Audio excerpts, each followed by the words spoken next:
नमस्कार आबा. प्रभाकर, कशी आहे रे बाबा मंजिरी? मंजिरी बरी आहे आबासाहेब. तिनंच आता सावरलंय स्वतः. नाही, सावरायला तर पाहिजेच त्या पोरीला. प्रश्न तिच्याही भविष्याचा आहे. आम्हाला मनस्ताप होतोय, दुःख होतंय किंवा चिंता वाटते ती एकाच गोष्टीमुळे की तिची काहीही चूक नसताना या सगळ्या प्रकारामध्ये भोगावं लागते फक्त तिला एकटीला. आणि त्याबद्दल आम्ही स्वतःला जबाबदार धरतो आहोत. आबासाहेब, जे काही घडलं ना ते अगदी अनपेक्षित घडलं. त्याबद्दल तुम्ही स्वतःला का दोषी मानून घेताय? हे सगळं खरं असलं की हे सगळं अचानक घडलं, अनपेक्षितरित्या घडलं, कोणाला काही कल्पना नसताना घडलं, हे सगळं खरं असलं तरी सुद्धा यामध्ये त्या मुलीची काही चूक नव्हती. आणि तिची काही चूक नसताना तिला हे सगळं भोगावं लागतंय म्हणजे खूप त्रास होतो याचा. तिचे आमच्यावर उपकार आहेत प्रभाकर. तुझ्या पोरीचे आमच्यावरती खरंच उपकार आहेत. आज त्या पोरीमुळे आमचा पृथ्वी आज उभा असलेला बघतोय आम्ही. नाहीतर तो पहिल्या धक्क्यातून उभा राहू शकला नसता. परंतु हे सगळं असं काही विचित्र होऊन बसलेलं आहे की आम्ही आज त्या पोरीच्या नजरेला नजरच देऊ शकत नाही आहोत. त्यामुळे आम्हाला प्रत्यक्ष भेटून त्या पोरीची माफी मागायची. आबासाहेब, प्रभाकर, आमचं वय किती असलं, अनुभव किती असलं तरी एका गोष्टीवर आमचा विश्वास आहे की गुन्हा घडल्यानंतर, चूक झाल्यानंतर माफी मागणाऱ्यांनी आपलं वय काय, आपला स्टेटस काय असल्या नसत्या कुठल्या तरी गोष्टीचा विचार करू नये. ज्या वेळेचा तो गुन्हेगार हा चांगला नियम आहे आणि त्यावेळेला त्यांनी माफी मागितली पाहिजे. अरे, केवळ आमच्या सांगण्यावरून सरोजला बोलवून घेण्यात आलं, त्या पोरीचं लग्न जुळवण्यात आलं आणि जी पोरगी आता बोहल्यावर चढणार त्या पोरीला अचानक मृत्यूशी झुंजावं लागलं. याच्यामध्ये तिचा बिचारीचा काही दोष नाही. दोष असलाच तर तो फक्त आमचा आहे. म्हणूनच माफी मागण्याशिवाय दुसरा कुठलाही पर्याय आमच्या समोर नाही. आम्हाला वाटतंय आम्ही तिथे यावं आणि त्या पोरीची माफी मागावी. आबासाहेब, तुमच्या मनावरचं दडपण मी समजू शकतो. अहो, नियती पुढे कोणी काहीही करू शकत नाही. पश्चाताप होतो. पण तुम्ही जे केलंच नाही त्याचाही तुम्ही पश्चाताप करताय, यात तुमच्या मनाचा मोठेपणा आहे. तुम्ही मंजिरीची काळजी नका करू. ती लवकर बरी होईल. आणि ही गोष्ट तुम्ही मनालाही लावून घेऊ नका. बरं, ठेवू आबासाहेब? फोन ठेव, परंतु अधूनमधून जरा संपर्कात राहा आणि त्या पोरीबद्दल कळवत राहा.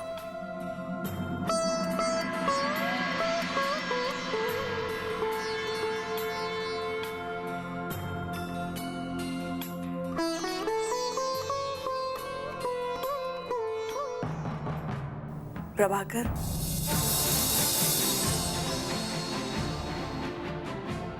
तुम्ही इथे? मंजिरीला बघायला आले होते. नाही, मंजिरी काही गरज नव्हती त्याची. काहीही गरज नव्हती. सरोज, का? अगं तिला बोलले म्हणून राग आला का तुम्हाला?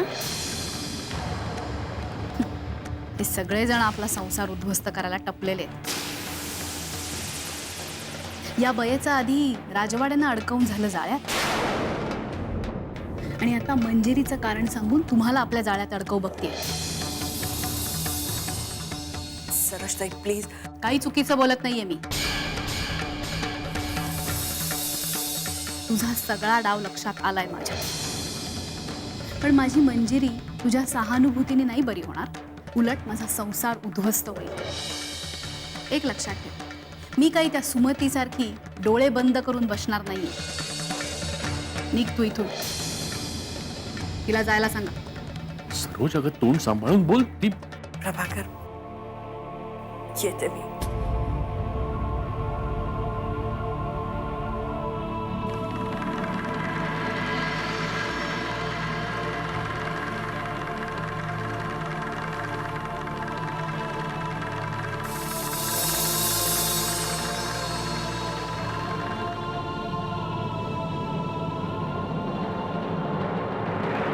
साड्या खूप छान मिळाल्या नाही का ग?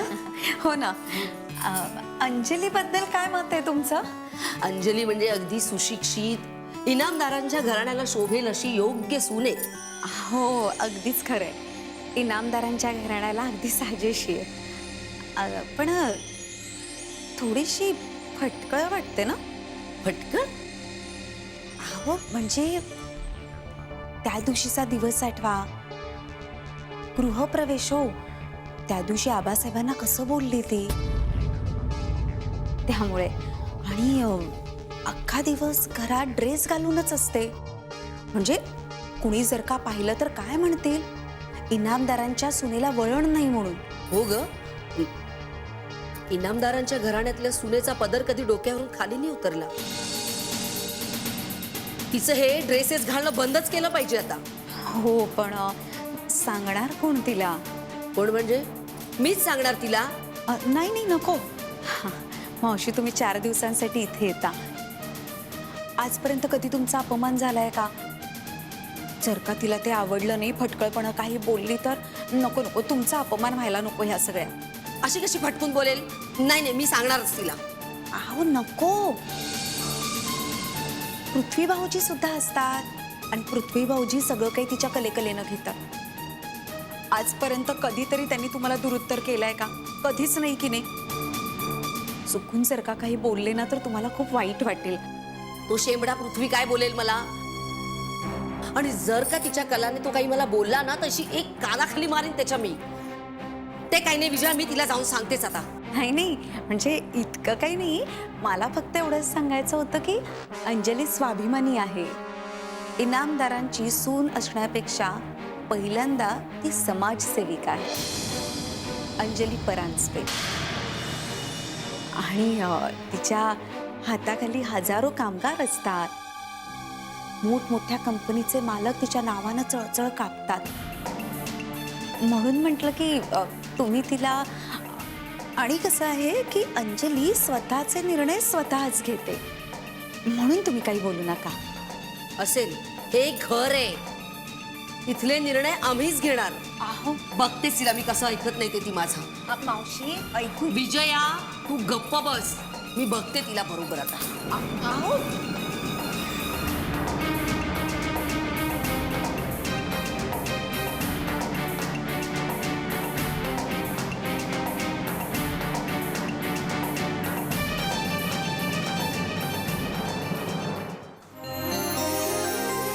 कोणासाठी हा ड्रेस? गोदाकांसाठी. पृथ्वी, काय गरज होती याची? अरे बापरे, आमच्या मॅडम आमच्याबरोबर अजूनही फॉर्मल आहेत. तर आता आपलं लग्न झालंय, काय या फॉर्मॅलिटी? आणि युजली बायका नवऱ्याकडे हट्ट करतात याच्यासाठी, आणि मी स्वतः जाऊन घेऊन आलोय. मला सांग, आवडला का? खूप छान. नाही, नसेल आवडला तर आपण जाऊन एक्सचेंज करून आणू शकतो. मी त्याला सांगितलंय दुकानदाराला ऑलरेडी.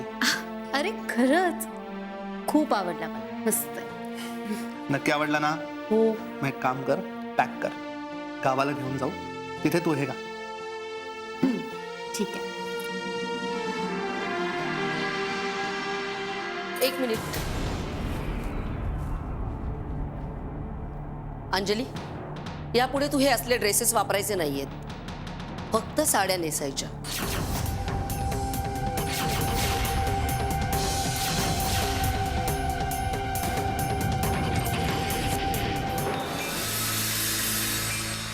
विक्रम, काय रे आज बऱ्याच दिवसांनी? काही विशेष? हो, जरा आबांना भेटायला आलो, पण सोनावणे म्हणाले की आबा बिझी आहेत. चाललो. काही महत्वाचं काम होतं का? नाही, अगदी तसं काही नाही, पण थोडं आबांशी बोलायचं होतं. माझ्याशी तर तू बोलणार नाहीस. काय विक्रम, या घरामध्ये दिग्विजयराजे सिंगशी बोलावं, त्यांना विश्वासात घ्यावं असं कुणालाच वाटत नाही, नाही का? नाही भैयासाहेब, अगदी तसंच काही नाही. तसंच आहे. बाय द वे, बाबांची तब्येत कशी आहे? ए विक्रम, अरे तुला डिवचण्याच्या हेतून नाही विचारलं, त्यांची काळजी वाटली म्हणून चौकशी करत होतो. कशी आहे तब्येत? बरी आहे. म्हणजे निदान मला तरी तसं वाटतं. तुला वाटतं म्हणजे? इतरांना तसं वाटत नाही ना, आणि म्हणूनच त्यांना लंडनला घेऊन जाण्याचे बेत आखले जात आहेत. तुझा रोग कुणाकडे आहे ते चांगलं आलंय माझ्या लक्षात. काय करणार मग? त्यावर काही उपाय नाही ना, आणि म्हणून सतत त्याच विचारात आहे मी. बाबांना लोणावळ्याहून मुंबईला कसं आणता येईल. ग्रेट, तसंच कर. किंबहुना मला तरी असं वाटतं की तू तेच करावंस. तसंच करणार आहे मी. पण काय? बाबांना लोणावळ्याला पाठवण्याचा निर्णय बाबांचा होता. आणि तुझी भीती मला कळते विक्रम, पण तू काही चुकीचं करणार नाहीस ना? पण हे त्यांनाच पटतं जे माझ्यासारखा विचार करतात. अरे मग तुझ्यासारखा विचार करायला तू आबांना पटवून दे ना. हा एकमेव मार्ग आहे बघ. जो कठीण आहे. काही कठीण नाही आहे, गेलं तर सगळं सोपं आहे. भैया साहेब, या प्रकरणात तुम्ही माझी मदत करू शकता.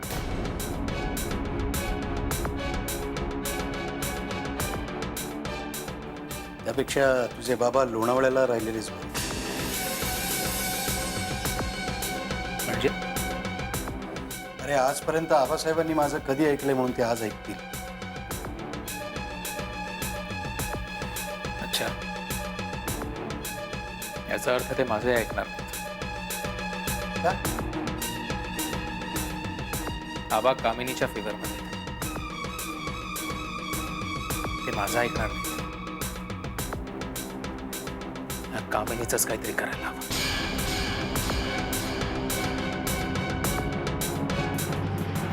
कागा अक्का, काय झालं? तू असं का बोलतेस? मी बरोबर तेच बोलतेय. इनामदारांची सून येते, हे असं ड्रेसेस घालून फिरणं शोभतं का तिला? अगं पण या आधीही ती ते या आधीचं, आत्ता नाही. आता तिने आपल्या घराण्याच्या परंपरेनुसारच वागलं पाहिजे. मान्य आहे मला, तुमची परंपरा वगैरे सगळं मान्य आहे, पण अक्का चालतं का? आजकाल सगळेच घालतात, आणि मी किती प्रेमाने तिच्यासाठी नवीन ड्रेस आणला. अरे मी तुम्हाला प्रेम करू नका असं म्हणतेय का? पण तुझा हा ड्रेस आणलास ना, त्याऐवजी एखादी छानशी साडी आणली असतीस. बाईचे रूप हे साडीतच सुंदर दिसतं. पण हे बघा अक्का, मी काय तिला फोर्स वगैरे करणार नाही. आणि पृथ्वी, मावशी बरोबर बोलताय. मावशी, यापुढे मी साड्याच वापरते.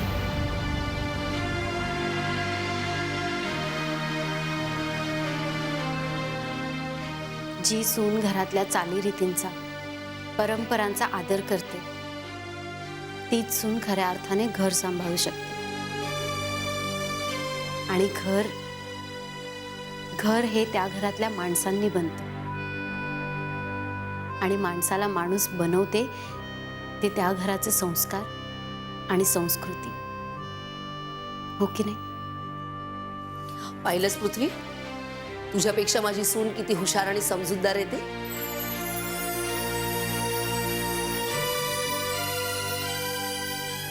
गुणाची ग माझी बायती.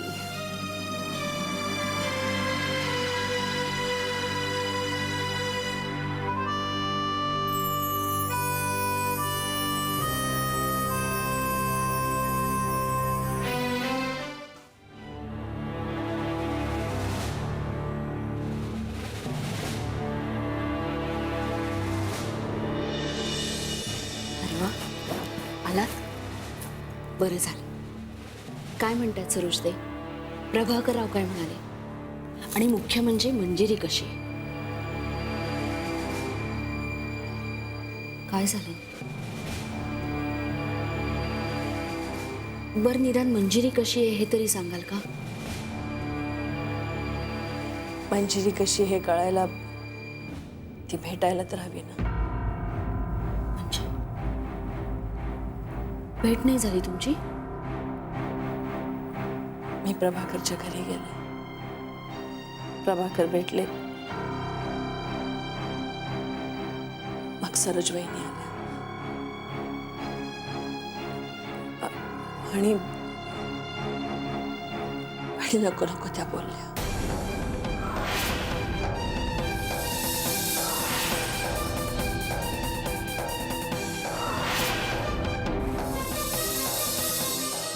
एवढं सगळं ऐकल्यानंतर मी कशी थांबणार तिकडे? मी निघून आले. मला खरंच कळत नाहीये की सरोजताई तुम्हाला असं का बोलल्या. म्हणजे नक्कीच त्यांचा गैरसमज झालाय. पण तुम्ही खरंच नका काळजी करू, कारण मला खात्री आहे ना तुमच्याविषयी. तुम्ही जे काही करताय ते राजवाड्यांची तब्येत सुधारावी म्हणूनच करताय. नका वाईट वाटून घेऊ.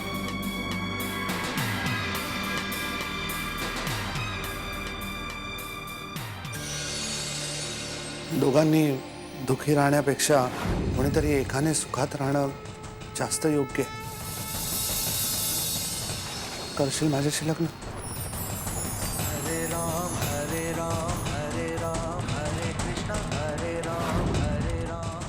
मंजिरी मंजिरी मंजिरी, अगं अगं जे घडायचं नव्हतं तेच घडलंय नेमकं. हो काय झालंय वहिनी? बाहेर बाहेर अंजली आलीये. नशीब थोर हो तिचं. आणि तुझं ग बाहेर अंतरपाट दूर झाला आणि तुझ्या जागी अंजली होती. पृथ्वी भाऊजींसाठी तू किती केलंयस मंजिरी, ते अंजली सुद्धा करू शकली नसती. त्यांनी फक्त त्यांच्या मुलाचा विचार केला, तुझा नाही केला त्यांनी विचार.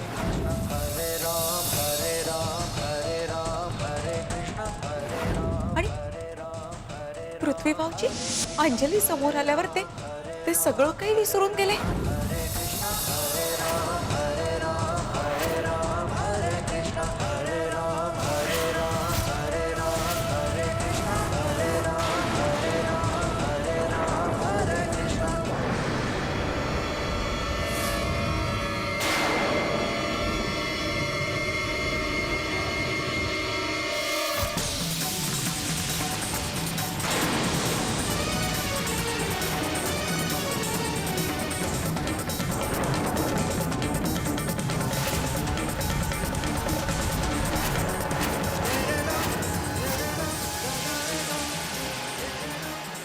मंजिरी मंजिरी, अगं मंजिरी काय केलंस हे?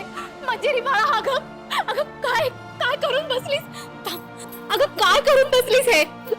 मंजिरी बाळा, थांब मी डॉक्टरला फोन करते. काय मंजिरी अगं, मला नाही जगायचंय. पृथ्वीच्या आठवणी मी विसरू शकत नाही आणि त्याच्या आठवणी मला जगू देणार नाही. मी त्याला दुसऱ्या कोणाचं होताना पाहू नाही शकत. मला माझ्याकडे पर्याय नाही. तुम्हाला धोका नाही असं दुःखी दादा पाहू शकत. मंजिरी आई